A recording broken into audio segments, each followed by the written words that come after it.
Today at ShopDat.com, we're going to be test driving a MK7 GTI with an H&R rear sway bar.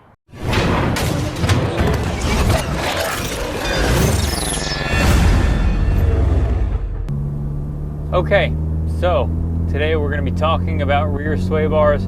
For anybody who's not familiar, we actually did an install DIY on this vehicle, MK7 GTI, of a rear sway bar. Super easy install.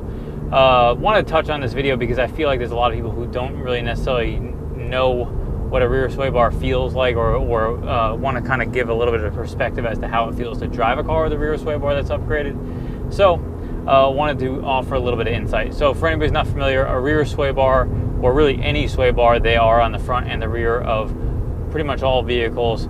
They attach to both sides of the suspension and they keep the car flat during turning. So when you upgrade your rear sway bar, what essentially you're going to be doing is keeping the car flatter during turning. So it corrects so that the action on each wheel is going to be similar, so that when you shift the weight to one side of the car, it keeps the vehicle kind of flat again during turning. So what you most notably would notice after you upgrade the rear sway bar would be maybe a little bit tighter in the rear suspension. It probably depends on your setup. Because this car already has Bilstein coilovers on it, you don't notice a tremendous difference in the actual ride of the vehicle. It just during handling.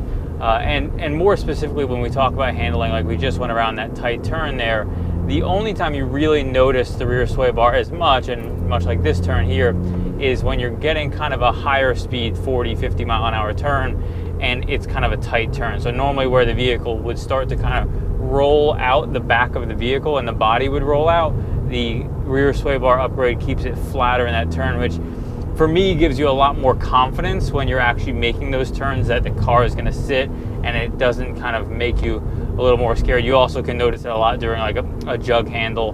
Depending on the area you live in, you may or may not have a lot of those. We don't have a ton here, but in New Jersey where I'm from, there's a ton of them. But if you were to be going around a jug handle at, let's say, 30, 40 miles an hour, 50 maybe, or higher, you would definitely notice a rear sway bar having a big impact. So again, high speed turns is going to impact you, where you're going to have, to me, a lot more confidence when you're making those turns that the vehicle is going to do and act more predictably.